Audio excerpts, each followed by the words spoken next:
This is Democracy Now!, democracynow.org, the War and Peace Report. I'm Amy Goodman. We end today's show with media news and the unfolding ethics scandal at the Washington Post that's rocked the paper's newsroom and raised questions about the future of one of the leading U.S. news outlets. A British editor who was tapped for a top position at the Washington Post will no longer take that post as outcry continues to mount over a plan to shake up the Post newsroom. The editor, Robert Winnett, will now stay at the Daily Telegraph in Britain instead of coming to the Washington Post. The decision comes days after it was revealed that Winnett had a history of using fraudulently obtained phone and company records in newspaper articles. The Post chief executive, Will Lewis, is also coming under scrutiny over his record. Both Lewis and Winnett are veterans of British papers owned by Robert Murdoch.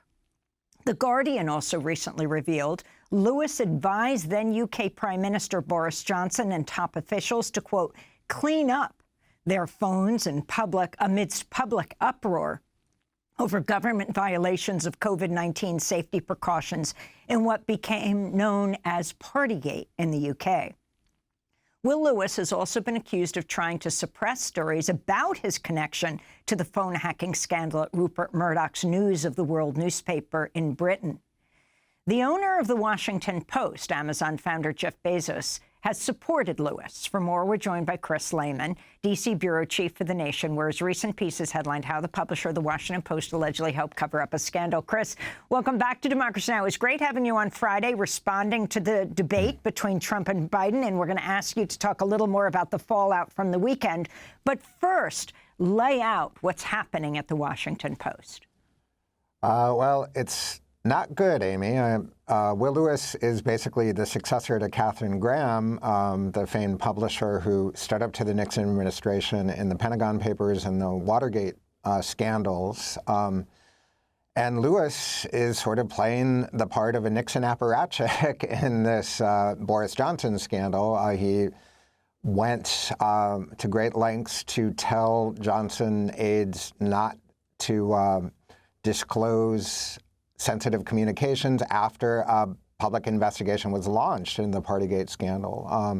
And as you noted, this is on top of the whole phone hacking scandal. There's actually been another report in the New York Times since I wrote my piece for The Nation, in which investigators for Scotland Yard detailed to the phone hacking case say that Lewis did not disclose what turned out to be millions of sensitive emails as he claimed initially to have done. So you have, the leading executive for one of the nation's great newspapers in this position of covering up both for Boris Johnson when he was running a political consultancy and covering up for himself. And at the most basic level of how journalism should operate, executives in charge of news in the public interest should not be suppressing news. It's a pretty simple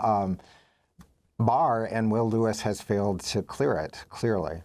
Can you talk about the relationship between Winnett and Will Lewis, with Will Lewis saying he's so sorry to lose his colleague as a result of the outcry?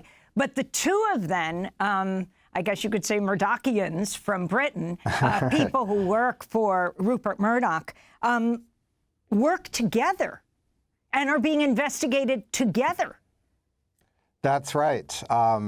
Basically, Winnett was a protege of Will Lewis at the Telegraph, and they worked together on these stories involving what's called a blagger, which is someone hired on contract to misrepresent himself to obtain information that will be embarrassing to various institutions and figures.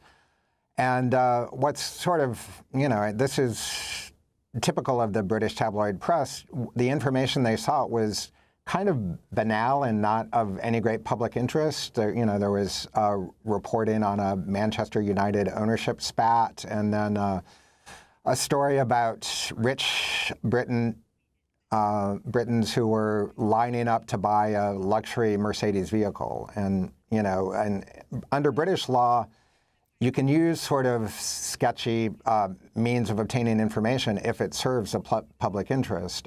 It's very, very difficult to see how any of these stories met that standard. So, you know, you have this kind of squalid tabloid culture that produces titillating clicks, and that appears to be what Jeff Bezos wanted at the Washington Post. And boy, is he getting a full dose of it. And before we pivot to the debate, Chris, I wanted to ask you about the level of outcry in the Washington Post newsroom, having people like the Pulitzer Prize-winning reporter David Maraniss and others actually speaking out and writing articles. Some of the best coverage of the debacle at the Washington Post is the Washington Post.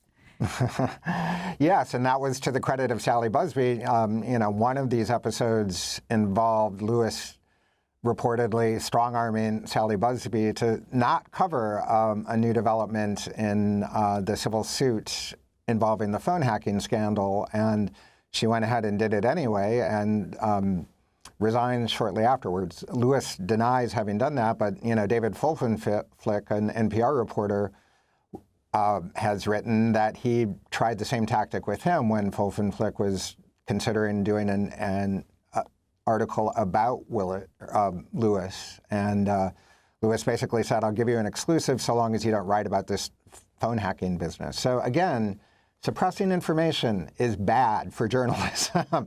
It's sad that we live in an age where this, you know, has to be reiterated. But and that is why people like David Maraniss and a lot of other people at the Post are really distressed, and a lot of talented reporters are, you know, reportedly eyeing the exits. And you know, it's a sad. I came to Washington originally to work for the Washington Post, and a big reason was Katharine Graham's ownership. You know, as a family-owned newspaper that stood up to the state, that is what journalism should be. Now we have a Washington Post that's owned by an absentee billionaire who just apparently likes the Rupert Murdoch business model and has been pushing it in that direction. It's really a sad and scandalous set of developments.